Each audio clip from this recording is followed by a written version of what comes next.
Fala aí, gente. O episódio de hoje é um dos meus favoritos ever, tá? Então eu sento com o Rodrigo Helser, um amigaço meu, CEO do Xiling, e uma das maiores cabeças pensantes sobre marketing moderno, e a gente passa por várias coisas que são as minhas maiores teses para o futuro da nossa indústria. Eu tenho certeza que pode te agregar muito, então senta aí, pega um café e aproveita mais esse episódio. Um abraço.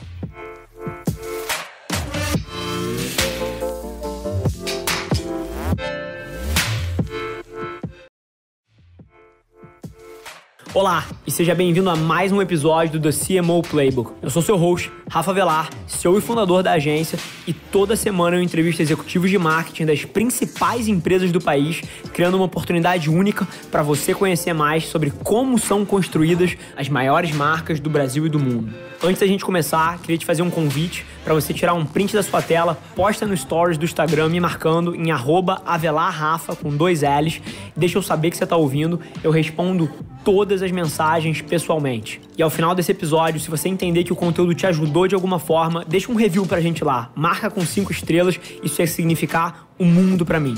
Esse é o episódio de hoje. Fala pessoal, sejam bem-vindos a mais um episódio do CMO Playbook, hoje com o Rodrigo Helser, cara que é uma mistura, né, Rô? É amigo, é mentor, é parceiro de negócio, eu não sei nem como definir direito.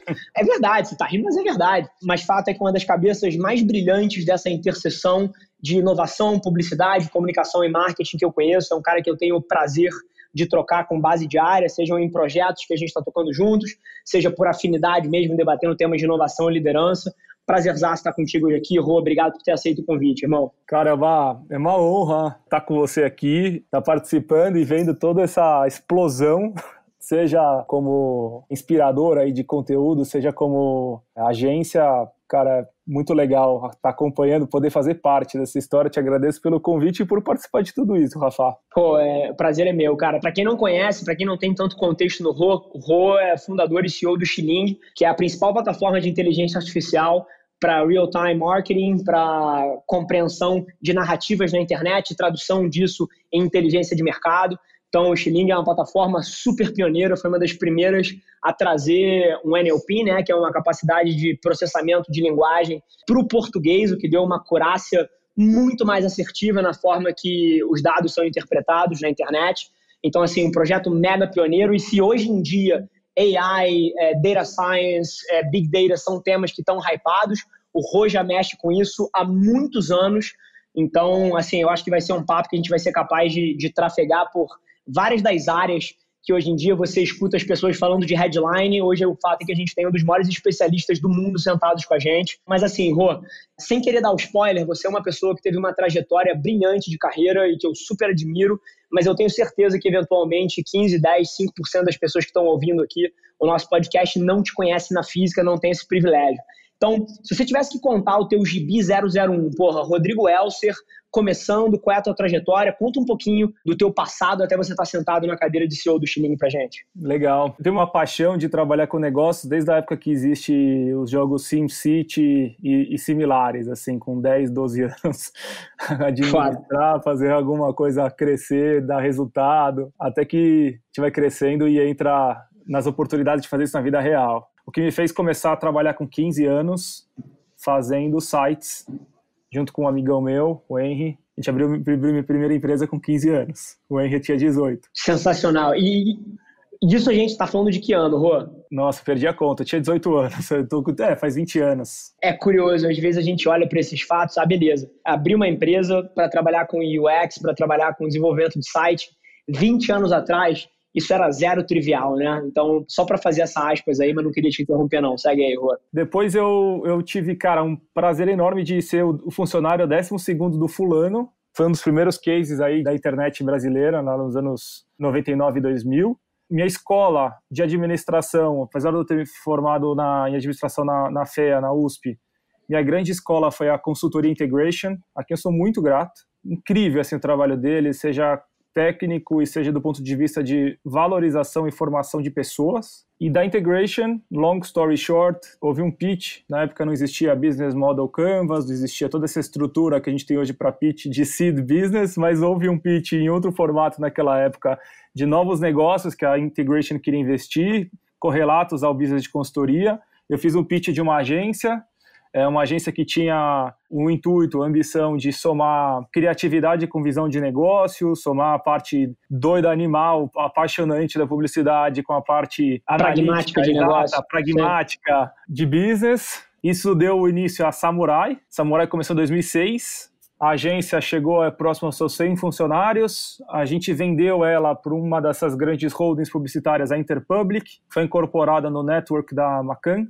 E tive aí 4 anos e meio de empreendedorismo aí hardcore. Assim, uma coisa é abrir um site com 15 anos, outra coisa é realmente abrir uma agência com 24 e chegar a 100 funcionários dos 24 aos 28. Então, foi uma experiência aí intensa, empreendedorismo como carreira, e depois da venda eu me envolvi em outros negócios que deram certo, negócios que não deram certo, negócios que iam dar certo e aí entrou uma empresa com muito mais calibre na frente para fazer. Exemplo disso era a Log. A gente estava com um protótipo pronto para lançar um monitoramento de motoboy. Quando a gente viu a Log entrando, a gente falou, cara, esses caras são bons. Deep pockets. E pulamos fora. Apesar de eu ter tido alguns anos como analista antes da Samurai, ou ter trabalhado no handover da venda da agência como executivo, como VP de planejamento, minha carreira é empreendedora. Essa é a minha profissão. E interessante, muito antes de estar hypado, né, Rô? Porque zero. É uma coisa... coisa... zero romântico, né, cara? Exatamente. Zero romântico. A gente debate isso hoje em dia. E eu não vejo isso por uma ótica negativa de forma alguma, tá? Mas o fato é que o empreendedorismo foi posto num pedestal de alguma maneira, mas há 20 anos atrás, há 15 anos atrás, há 10 anos atrás, não era sexy você perseguir uma carreira de voo solo, né? Ninguém falava nisso. O big dream do brasileiro era entrar num emprego estável, era entrar numa grande corporação e seguir uma carreira de 20, 15, 30 anos e construir estabilidade, né? Então, toda vez que você vê uma história dessa, é um outlier. Inclusive, você estava falando aqui, eu estava rindo, porque eu tenho certeza que muita gente vai lembrar do fulano, mas eventualmente tem uma parte da audiência aí que é super jovem, é tão raiz, que não tem nem ideia do que o fulano era. Para vocês saberem, o fulano era um portal de conteúdo com uma abordagem de entretenimento, né? Foi um dos primeiros que, em vez de trazer notícia, trouxe jogo, trouxe chat, trouxe funcionalidade de rede social para as pessoas se conhecerem.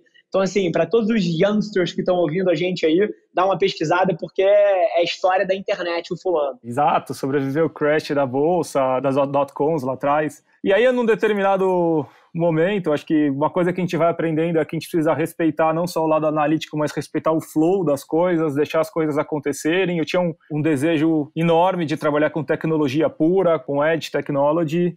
Não tinha ninguém em mente que eu pudesse chamar para desenvolver um projeto com essa habilidade de desenvolvimento, de tecnologia. Aconteceu um momento que importante na minha vida profissional de ter conhecido o Milton e o Brian na Campus Party. Estou encurtando a história, mano. A gente tomar um café e decidir que a gente abriu um negócio, e esse negócio 2 meses depois vai se chamar Stiling. Daí começa a história da Stiling, a gente está falando de 2014. 2014, muitas das pessoas que estão ouvindo a gente não sabiam nem o que era Instagram.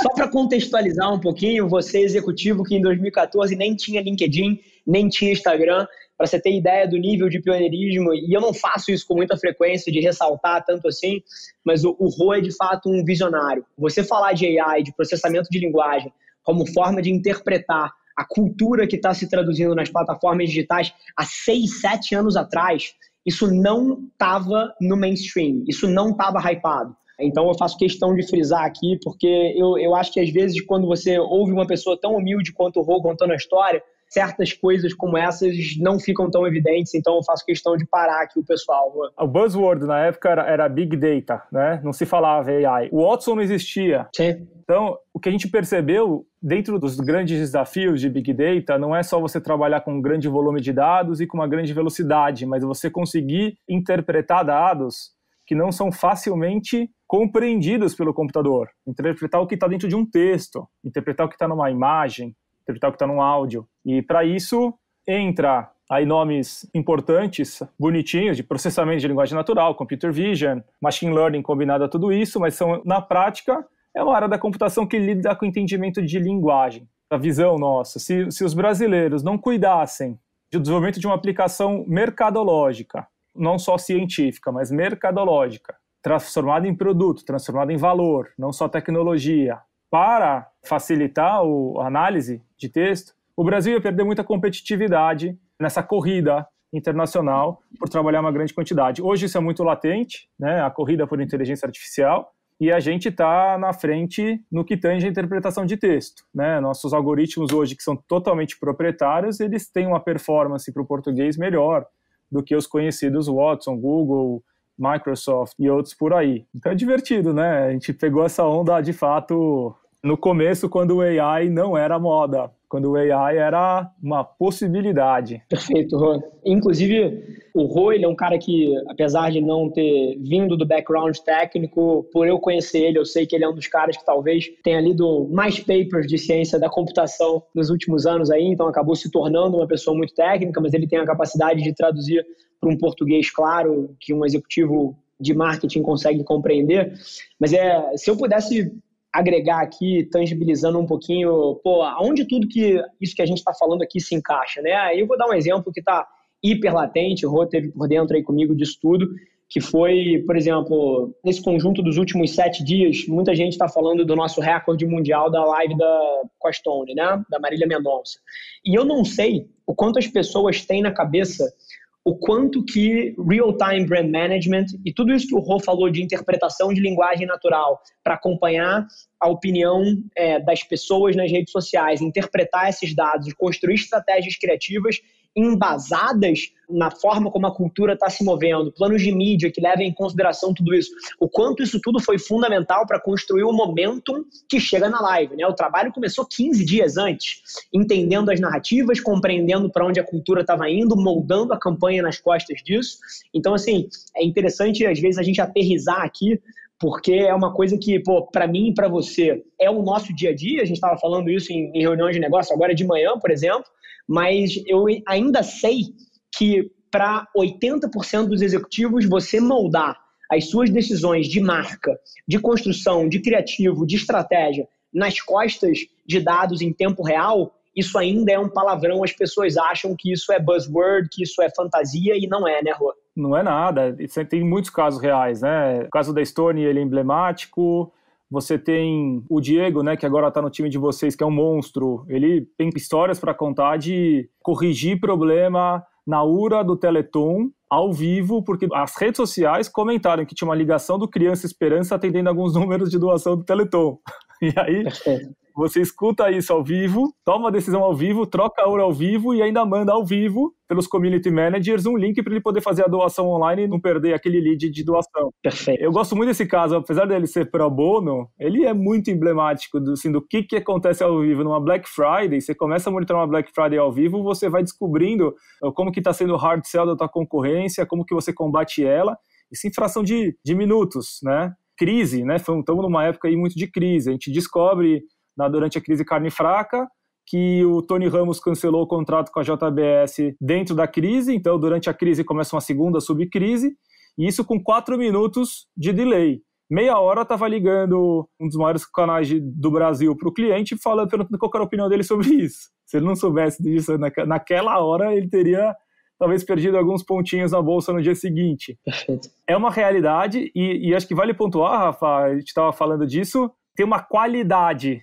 né, de entender a opinião pública, os movimentos culturais animal, mas tem uma velocidade que é sem precedentes, Sim. que ultrapassa um limite até então de métodos tradicionais de pesquisa, porque não rola mais. Imagina agora durante esse momento de crise. Esquece. Cada semana é um novo mundo, né? Não existe mais aqueles, faz uma análise e me traz daqui a um mês. Cara, ficou velho, expirou, venceu que nem o iogurte que tá lá na geladeira. As análises, elas precisam vir hoje diárias e num formato, assim, mensagem no WhatsApp de inspiração com pílulas com relatório no final da semana. Em ciclos de aprendizado para tomada de decisão e correção de rota. Perfeito, Rô. E mais uma vez eu reforço, quando você ouve eu e Rô, que estamos muito dentro desse assunto falando, eu tenho certeza que ainda tem um grupo de céticos, Rô, que olha para isso e fala, mas isso não é possível, ninguém está fazendo isso, porque isso é uma realidade tão distante do mundo publicitário, onde você, como você colocou, faz uma pesquisa, pede para entregar daqui a 3 semanas, para você reunir o seu time de planejamento em cima daqueles insights, para você desdobrar um briefing para o time de criação pensar um conceito, para você fazer um channel planning, subir uma campanha. Cara, tudo isso passaram 2 meses. o panorama de cultura, de opinião do consumidor, das coisas que são relevantes na sociedade, que você como marca deveria estar emergindo isso através da sua comunicação, transformando a sua marca, muitas vezes, num veículo para as pessoas se expressarem, que de alguma forma devolva para o seu posicionamento ali.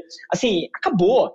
O mundo hoje, a palavra que o Rô colocou, que é velocidade, ele roda numa frequência muito mais alta do que a gente gostaria, e talvez até vou me colocar numa posição aqui, numa velocidade, numa frequência até maior do que o ser humano está preparado para interpretar os dados, né? Então aí, mais uma vez, você faz jus à necessidade de você ter uma inteligência que faça muito desse trabalho por você, né? Sim, e a gente não pode esquecer que tem um lado bom da história, a gente falou muito do lado cheio do copo, tem o lado vazio do copo, que você perder velocidade, você pode deixar um problema aumentar e tomar proporções indesejáveis para uma marca. Ou você deixar de escutar o pulso, isso pode te levar a decisões erradas que hoje, em 1 dia, 2 dias, viram uma nova crise. Então, tem um exemplo, para mim, bem clássico, que a gente acompanhou de alguma forma, que é o Neymar, depois da Copa. Ele era patrocinado por uma empresa, não vou citar o nome aqui, e essa empresa ela fez uma ação pós-Copa do Neymar, cujo tom ignorou tudo que as redes sociais estavam falando do Neymar naquela época. E aí, é óbvio que ia ser o backfire. Se ele tivesse escutado as redes sociais, ele já saberia que seria um backfire. E, inclusive, do que eu tive de inside information dessa empresa, o pessoal mais jovem que estava com pulso nas redes sociais alertou os executivos mais velhos de guerra, falando, olha, vai dar ruim, não faz isso, a gente sugere outra coisa. E não foram escutados e foi tiro no pé. Não estamos falando de pouca grana investida, não estamos falando de uma marca pequena, nem de um jogador de futebol com uma reputação baixa, né? E é curioso, porque a quantidade de vezes que eu vi isso acontecer é tremenda em certas salas, porque é foda, e eu entendo, porque quando você não tem dados, vai quem tem a opinião mais forte, né? Então, assim, quando você está numa sala dessa, eventualmente entra alguém que não tem um caráter executivo na companhia para questionar com base numa opinião subjetiva só de pulso, e por várias vezes essa opinião está certa, mas se a pessoa não tem o dado, vale a opinião de quem tem eventualmente mais poder de decisão. Mas você colocou um negócio, e aí eu queria um pouquinho do seu ponto de vista, Rô, porque é uma das minhas principais teses de negócio, e eu vou contar uma história super rápida aqui para exemplificar. Recentemente, um grande cliente aqui da agência pediu para a gente pensar uma campanha publicitária porque ele queria aumentar uma unidade de negócio que ele tem lá em termos de faturamento. Ele achava que era estratégico para o ano de 2020, e isso tem uns 2 meses mais ou menos. E aí, com base em tudo que a gente está debatendo aqui, olha o quanto a análise de dados e a camada de opinião das redes sociais desce a um nível estratégico do negócio. A gente, maravilha, ouvimos a necessidade, vamos interpretar aqui para entender a melhor forma de seguir. Na hora que a gente foi olhar a opinião pública, quase que uma iniciativa de voice of customer ali em escala para ouvir o que as pessoas achavam do produto, para partir de uma interseção entre a opinião pública específica sobre a companhia e o que era relevante culturalmente, a gente entendeu que o produto tinha tanto problema, mas tanto problema, que com base nesses dados a gente parou a empresa e falou assim, você não precisa de uma campanha, você precisa consertar esse ponto, esse ponto, esse ponto, esse ponto e esse ponto na sua entrega de produto, porque se a gente fizer alguma coisa agora, o que você vai fazer, você vai se comprar um problema. Então, assim, uma das minhas principais teses é que, inclusive, o papel das agências, descendo na camada de negócio, é que, por várias vezes nos próximos anos, vai ser frear uma iniciativa de uma campanha com base em dados, entendendo que não é hora de fazer, entendendo que vai dar um backlash, como você falou. Qual é o teu ponto de vista sobre isso, Rô? Eu acho que, por mais simples que pareça a frase colocar o consumidor no centro, na prática ela não é simples, ela não é uma realidade em muitos casos, e ela é um dos principais issues que hoje um CEO possa ter, isso tem pesquisas que mostram isso, como dor de negócio. Perfeito. Como eu faço para escutar e colocar o meu cliente no centro. E aí eu concordo em gênero, número e grau com a tua tese, no sentido que o time, a empresa que está envolvida na operação nem sempre consegue dar conta disso pelos recursos próprios. E não está, até o momento, também torço para que esteja na agenda das agências, atuarem como a ponte de conexão entre o consumidor e a empresa. Não só para gerar uma campanha, não só para gerar um insight, uma ideia que estimule vendas e mercado, mas também para facilitar a empresa ter o pulso desse cliente, dessa opinião que move o negócio deles, antes da venda, durante a venda, no pós-venda. Perfeito. Faltam players hoje no mercado que entreguem esse tipo de serviço. Stiling está, assim como vocês, é a mesma tese. Agora a gente se posiciona do lado da tecnologia do software, né? Que é como eu resumo a voz do cliente através de diferentes canais para facilitar o entendimento entre as pessoas. Eu digo entre as pessoas porque é entre marcas e clientes, mas também são pessoas que estão do lado dos dois lados, né? Perfeito. Para que o fluxo de melhoria da empresa, do negócio, o fluxo de evolução, o fluxo de correção aconteça. E assim, não precisa ir longe. Escutar o cliente hoje é uma grande dificuldade, uma grande dor de muitas companhias com estruturas enormes, né? E aí, Rô, deixa eu te jogar uma bola curvada aqui. Eu quero um ponto de vista seu sobre um tema que, na minha cabeça, é um dos temas mais subvalorizados da história em relação à capacidade que isso tem de impacto no negócio e numa marca, né? Que é a gestão de comunidade, que é community management. É curioso o quanto na minha marca própria eu sempre me neguei a ter um CM, porque eu achava absolutamente fundamental, enquanto eu conseguia encontrar tempo para fazer isso, eu observar todos os data points que estavam tendo ali, eu responder às pessoas, porque eu via a quantidade de valor que vinha daqueles relacionamentos, de insights que vinham dali. E é óbvio que a minha marca é um microcosmo. Porra, a Ambev não consegue ter o presidente da Ambev lendo o community manager para entender e pegar um pulso do que as pessoas estão achando e como é que elas estão se relacionando. Mas eu sempre vi um valor tremendo em eu fazer isso com a minha própria mão por conta dos insights e por conta de uma tese que é: eu acho que em 2020, comunicação e construção de marca é muito mais sobre profundidade do que sobre alcance. E aí, para mim, uma das coisas que eu menos vejo sendo faladas é community management, é gestão de comunidade, e eu queria um pouco do seu pulso de como é que você acha que isso tudo está jogando em 2020, erros, acertos, para onde você acha que o mercado está indo e a sua visão generalista sobre isso tudo. Perfeito. Eu vou dar um passo para trás para chegar na tua resposta, tá? A gente fala muito na tal transformação digital, mas existe uma verdade que essa transformação ela não é só digital, ela é social. Social no sentido de mudar as interações entre as pessoas. Elas conectaram as pessoas entre si, que até então, para se informar, dependiam de veículos que serviam de porteiros da informação, né, que vetavam ou liberavam informação.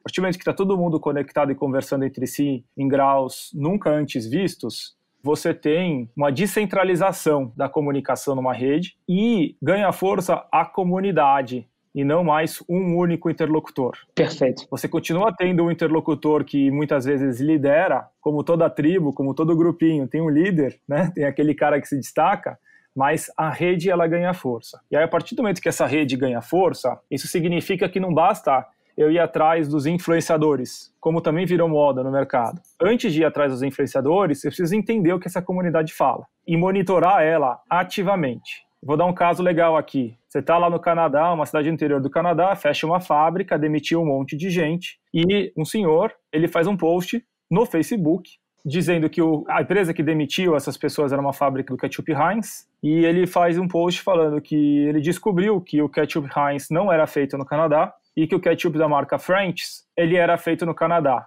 e que ele não ia mais comprar Heinz. Esse cara tinha entre 400 e 500 seguidores. Não era 400 e 500 mil, era 400 e 500 seguidores. Sim. Em 3 dias, ele teve, se não me engano, vou chutar aqui o número em grandeza, mas cerca de 120, 140 mil interações entre comentários e compartilhamentos. Essa mensagem circulou, gerou um stockout da marca French no varejo e gerou uma crise institucional que durou 2 anos na Heinz. Aí eu pergunto, se eu monitoro só o influenciador, eu teria pegado esse cara? Não, porque esse cara não era um influenciador.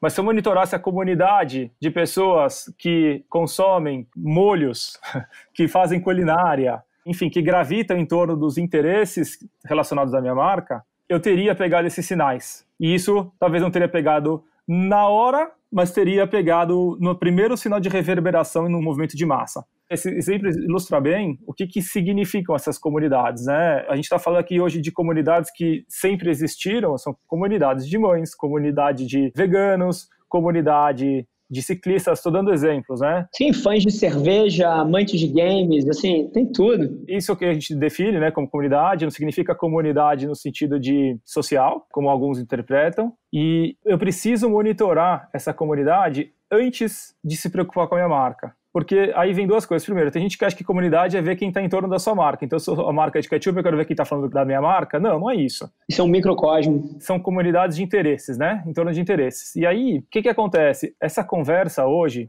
ela mudou a forma como a gente faz publicidade e como a gente cria um relacionamento com os nossos clientes. Não é mais fazer um anúncio na Rede Globo, mandar um tiro de canhão, falar com 150 brasileiros e acabou. E uma comunidade one way only, em massa. Essas comunidades, elas já são coesas entre si e o papo rola entre elas. Não é mais uma questão de você pegar e falar com as pessoas. Você precisa ser convidado. Você precisa gerar uma empatia para entrar nessa conversa. As conversas já existem aí fora, né? Já existem, as pessoas estão falando da tua televisão, as pessoas estão falando do teu plano telefônico, as pessoas estão falando da tua cerveja, né? Você querendo ou não.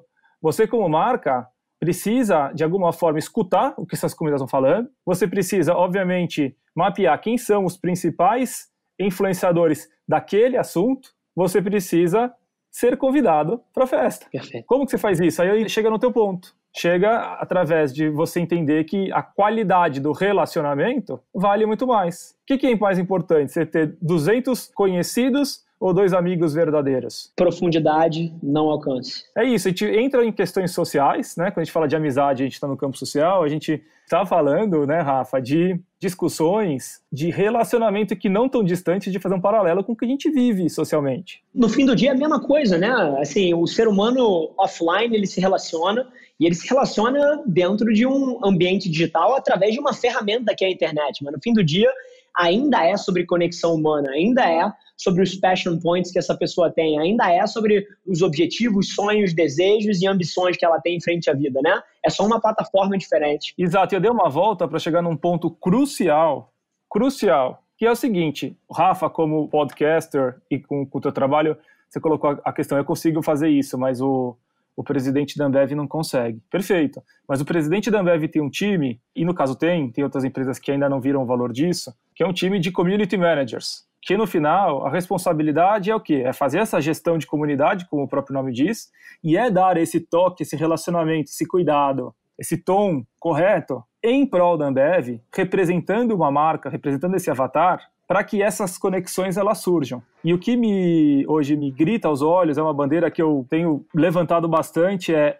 essa profissão, é uma oportunidade gigante para a galera jovem trabalhar com isso, um trabalho muito legal, divertido, e ela precisa de mais valorização. Ela precisa de mais valorização no sentido de estruturação, de plano de carreira. Eu não vejo hoje no mercado um plano de carreira para community managers, o que para mim é uma pena, porque esses profissionais carregam uma informação que pode ser interessante até para uma discussão de conselho, e eu não vejo uma valorização da posição dessa empresa dentro de uma organização. 1000%. Você fala muito de CX, né? Você fala muito de Consumer Experience, Customer Experience, fala, mas assim, esse profissional de Community Manager, ele está com esse pulso do cliente, da cultura e da comunidade na mão. Na mão dele. É na média um profissional mais jovem? É, fato. Com todos os benefícios de você ser, inclusive, mais jovem dentro desses canais mais modernos e que necessitam de mais adaptação.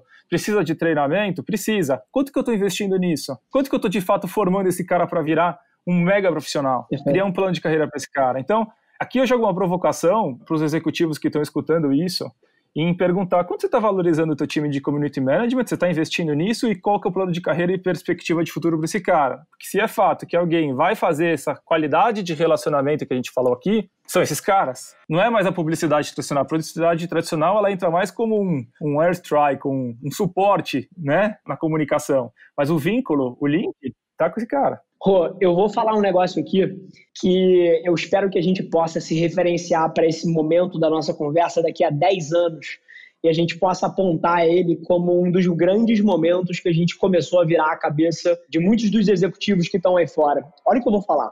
Eu acredito com toda a minha energia e competência como um executivo que está imerso nesse mundo, que se as top 20 companhias brasileiras, as top 50 companhias brasileiras, pegassem o seu orçamento de publicidade, que hoje em dia é investido 100% em iniciativas para fazer barulho, e elas pegassem esse orçamento e invertessem e fizessem 98% desse dinheiro investido em times de community management e 2% para criar mensagens de airstrike, como você falou, as ações dessas empresas nos próximos 3 anos subiriam tremendamente.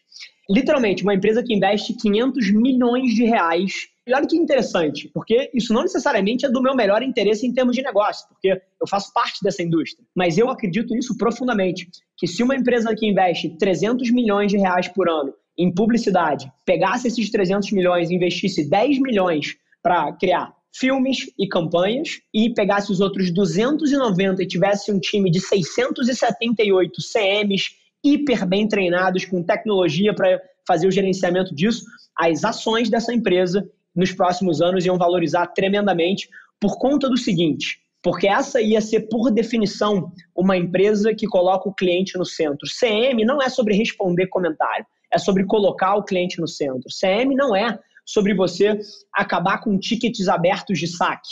É sobre você interpretar a forma como as pessoas estão percebendo a sua marca. E poucas coisas no longo prazo moldam mais uma empresa do que essas duas competências. Eu concordo 100% com essa visão e complemento com um ponto. Eu acho que não só você tem uma valorização das ações, né, como indicador aí importante de negócio, pelos motivos que se falou, como você também tem uma alta probabilidade de preservação de valor perante a riscos e percalços que essas empresas passem. Porque nas crises, as empresas que fazem uma boa gestão de comunidades têm não só um comitê de crise defendendo a marca, mas tem a comunidade defendendo a marca. Perfeito. O que, inclusive, diminui o risco de uma crise acontecer e aumenta a força de combate a algum usuário mal intencionado no mundo de fake news e outras caixinhas do mal que a gente sabe que existem. Então, é muito estratégico. E na linha da visão, né, que a gente está falando, eu acho que existe uma dica de a gente olhar para dentro das nossas empresas e falar, cara, quanto que eu estou investindo nisso? Eu estou entendendo a relevância disso de fato? Porque hoje eu vejo empresas subcontratando agências, não vou citar nomes, mas eu não sei nem se dá para chamar de agências, porque, cara, são empresas que contratam profissionais e pagam muito mal esses caras para entrar com valores muito baratos e oferecer profissionais para fazerem CM para uma marca outsourced, terceirizada. E não formam esses profissionais, tem um turnover gigante desses profissionais, porque esses profissionais, na primeira oportunidade de um emprego para um lugar mais legal, eles vão. É quase que um call center de 2020, né?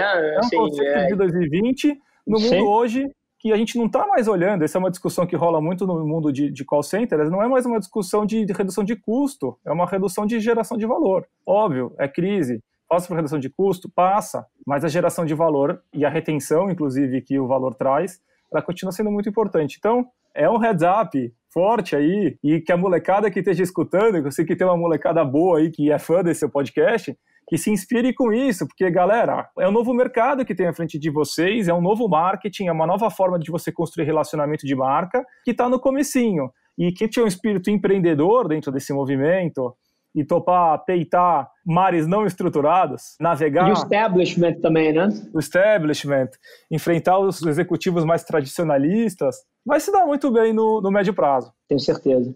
Rô, assim, não podia estar mais animado com o teor do nosso papo CM, toda essa parte de ter estratégias de marca que são baseadas em, para onde a cultura está movendo, o poder das comunidades, é o que basicamente é o respiro do meu dia a dia. Então, assim, acho que é uma das primeiras vezes que num papo do CMO Playbook algum tema está tão no centro do que eu respiro. E falando muito disso, a gente começou a entrar no tema aqui de valorização do profissional e que passa por temas como liderança e etc. E eu vou até abrir uma coisa para vocês. O Rô é uma das pessoas com quem eu mais gosto de falar sobre gestão e liderança que existem, tá?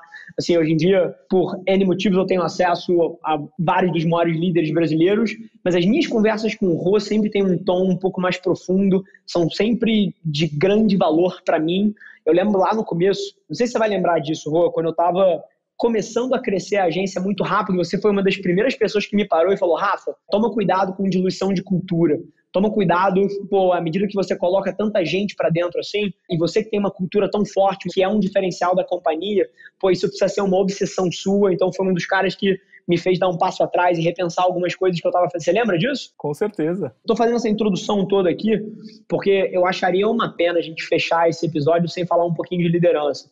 Porque eu sei que é um tema que você se debruça pra caramba também. O Schilling é uma empresa que cresceu muito rápido, tá com centenas de pessoas hoje em dia aí dentro do staff. E esse momento do Covid, Rô, e a gente nem teve tempo de trocar um pouco em cima disso, como é que você está tratando, mas é um momento que mexe com o brio das pessoas, mexe com a emoção das pessoas, e é um momento, muitas vezes, de entender quem é quem, né? Cara, conta um pouquinho como é que você está passando por esse momento, a sua visão de liderança em meio ao Covid. Eu acho que vai ser uma aula para mim e para todo mundo que está ouvindo. Legal. Tem uma frase tua, né, que costuma colocar que marinheiro de mar calmo é fácil. Coronel Avelar que soltava essa. Então, a crise, ela traz uma discussão que é importante não só para a crise, mas no que vem depois, o que agora a moda é a new normal, né, a nova realidade pós-crise, que se chama senso de urgência. O senso de urgência ele não deveria acontecer só na crise, ele deveria acontecer all year long dentro de negócios que precisam se reinventar e aprimorar e produzir um pouquinho mais a cada semana que passa. Acho que um benefício, olhando o lado cheio copo dessa crise em matéria de liderança, a gente vai ver quem são os reais talentos, quem são os reais marinheiros desse momento. Quem vai se destacar por autonomia, quem vai se destacar por realmente resolver problemas sem necessariamente ter tido um guidance de como chegar numa solução, quem vai criar, quem vai ter criatividade, quem vai ter embates saudáveis com a liderança, que vai questionar a liderança de uma forma construtiva e falar, cara, não é só por aqui, é por ali, você está esquecendo esse ponto, e que vai mostrar que realmente são os marinheiros de elite da empresa, se a gente fizer essa comparação. Perfeito. No mar calmo, fora da crise, o que eu tenho visto e conversado muito é que um dos grandes problemas silenciosos de uma empresa, pouco visíveis, é a burocracia, a dificuldade de decisões acontecerem e influírem com velocidade na empresa, porque elas acabam priorizando mais o seguir o processo do que de fato resolver um problema. Porque é esse o ritmo que as empresas precisam hoje e se discute muito hoje, quando fala de método ágil de decisão, quando fala de autonomia, de gestão. Tá aqui, cara. E assim, o recado que eu vejo nesse assunto de liderança é, cara, agora é a tua hora de brilhar. Agora é a tua hora de mostrar que você é bom pra caramba. E se você pensa, ou já fez alguma autoavaliação tua, de que você fez algum tipo de mimimi, essa é uma expressão, né, em startup, de mimimi, mas não sei o quê, mas esse tipo de mimimi não rola. Ele não rola nesse momento e não deveria rolar mais. Perfeito. Agora é a hora dos doers, dos fazedores, dos makers, de quem vai fazer, vai resolver problema. É hora da liderança também agir, por exemplo, no sentido de pegar esse desafio e ir lá com o time no campo resolver. Não tem essa história de, eu fico nos bastidores aqui, gerenciando. Óbvio, como empresa, principalmente uma startup, crescer, você precisa criar processos, você precisa delegar bem as responsabilidades, dar autonomia, mas você precisa liderar, por exemplo, mostrando como faz bem direito na ponta. É um momento interessante pra gente ver o que vai acontecer. Pra cacete. E você falando, você dando esse testemunho, eu só conseguia me lembrar de uma carta que a gente tem interna aqui na empresa. Todo mundo que entra na empresa recebe um carinhoso e-mail meu de boas-vindas que tem o título Manual de Sobrevivência na Avelar. Não, desculpa, Manual de Existência na Avelar. Sobrevivência é péssimo, né? E tem uma parte que eu fiz questão de puxar aqui, eu vou ler para as pessoas, que é o seguinte. Tem vários subtópicos e tem um tópico de comunicação. E ele diz o seguinte: todos na Avelar podem falar e enviar e-mails para qualquer pessoa dentro da empresa de acordo com o que pensam ser a maneira mais rápida de solucionar um problema para benefício da companhia. Você pode falar com o seu gerente, você pode falar com o gerente do seu gerente, você pode falar diretamente com o vice-presidente de um departamento, você pode falar comigo ou com qualquer pessoa sem permissão de qualquer pessoa no meio da cadeia a qualquer momento para solucionar uma questão. Além disso, você deve se considerar obrigado a fazer isso até que o problema seja resolvido. É sua responsabilidade resolver sim, sempre, até o final. Então, enquanto você estava falando, eu só lembrava disso, porque à medida que as companhias crescem, e o Chilinho é um exemplo disso, o Avelar é um exemplo disso, e tem tantas empresas com centenas de funcionários ou milhares de funcionários que, na ambição por criar processos e metodologias que são fundamentais para uma empresa crescer, não tem a menor dúvida, assim, a Avelar não seria nada se não existissem processos e metodologias, mas isso nunca pode ser em detrimento da capacidade da companhia de solucionar problemas de forma eficaz, né? De criar valor, né? De gerar valor, e não de achar que você vai receber uma fórmula pronta e vai executar. Essa posição de conforto, ela não é saudável para a empresa e não é saudável para a carreira executiva da pessoa. Sensacional. Aula, cara, você sabe o quanto eu gosto de trocar contigo. A gente, por muita sorte, alguma competência a gente tem condição de trocar aí com base diária na execução das nossas companhias. É sempre um prazer estar contigo. Acho que a gente conseguiu passar por temas que vão desde o que eu acredito, você acredita, e no fim do dia não é só uma crença, a gente sabe que é para onde o mercado está indo, mas a gente conseguiu passar por muito do que vai se tornar mainstream nos próximos 10 anos e que hoje em dia pode ser um pouco palavrão para algumas pessoas, que varia desde a forma de alocar o seu orçamento, para onde você deveria estar olhando em termos das suas campanhas ou da sua própria alocação de orçamento, profundidade versus alcance, a relação e a importância de uma gestão de comunidade muito bem feita, interpretação de dados, liderança em tempos de crise. Assim, eu acho que foi um prato cheio para qualquer executivo que está ouvindo a gente. Meu irmão, eu queria te agradecer de coração e queria te fazer mais uma pergunta. Se alguém quiser ter mais contexto sobre você ou consumir mais o seu ponto de vista, aonde ele te encontra? Você tem produzido alguma coisa? O Instagram, eu sei que o que eu mais vejo ali são wagyus e churrascos maravilhosos e drinks super bem feitos. E acredito que isso é uma coisa, mais privada. O seu Instagram, eu tenho contexto, eu sei que é uma coisa menos executiva, mas no LinkedIn eu acho que seria uma boa, eventualmente, você escreve alguns artigos excelentes. É por lá que o pessoal consegue te acompanhar, né? O LinkedIn é o melhor canal. Eu gostaria de produzir mais conteúdo do que eu produzo hoje. Estamos fazendo isso agora, mas assim, eu fico à disposição para uma mensagem direta de quem quiser trocar sobre essas discussões que a gente teve, quiser alguma dica. Se eu falo que eu acredito em community management, também tem que dar o exemplo, certo? Perfeito. Escrevam e eu vou responder, não prometo responder na hora, posso levar alguns dias para responder, mas estou à disposição no LinkedIn, Rodrigo Helser, vai estar o nome aí no podcast, e contem comigo, até para talvez alguém esteja escutando isso, tá legal, mas e o que eu faço agora? Quais são as dicas práticas de construir uma comunidade, de compor um trabalho de community management ou de voice of customer? E eu tenho muita literatura, artigo para compartilhar, então estou à disposição aí, pessoal que está escutando, com muito prazer de give back. Foda, Rua. Super obrigado pelo teu tempo, cara. Acho que foi um dos melhores episódios, sem sombra de dúvida, até hoje do CMO Playbook. Feliz de escutar isso. É verdade, assim, o nível de debate que a gente teve aqui, eu literalmente vou fazer questão de fazer esse papo chegar no ouvido de todos os CMOs do Brasil, não por questões de ROI para mim ou para você ou qualquer coisa, porque eu acho que é um debate que precisa ser mais tido. Então, eu queria te agradecer de coração por ter trazido esses temas à tona. Foi um dos melhores episódios até hoje do programa, sem sombra de dúvida.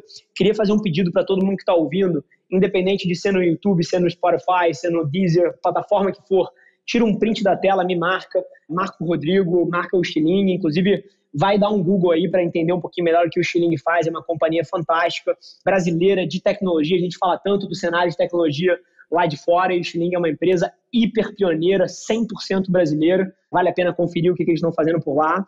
Mas tira um print da tela, me marca para eu saber que você está ouvindo. Assim como o Rô, eu também dou o exemplo da gestão de comunidade e eu respondo todo mundo. Também posso demorar, mas eventualmente eu respondo. E Rô, mais uma vez queria te agradecer, meu irmão. Eu que agradeço muito. Foi uma delícia o papo e feliz de poder ter tido essa troca com você, Rafa. Fechado, gente. Tira um print da tela, me marca o Rodrigo para a gente saber que você está ouvindo e a gente se vê no próximo episódio. Um abraço. Abração. Tchau, tchau. Esse foi mais um episódio do The CMO Playbook e eu deixo aqui o meu muito obrigado por você ter passado esse tempo com a gente. Espero que tenha sido de valor para você e te fazer um pedido. Não se esquece de compartilhar um print da sua tela no Instagram, me marcando no @AvelarRafa com 2 L's e também marcando a Avelar Media e deixando aquele review de 5 estrelas na sua plataforma favorita. Vamos colocar esse podcast no Top 10 Brasil. Um abraço, gente. Até semana que vem.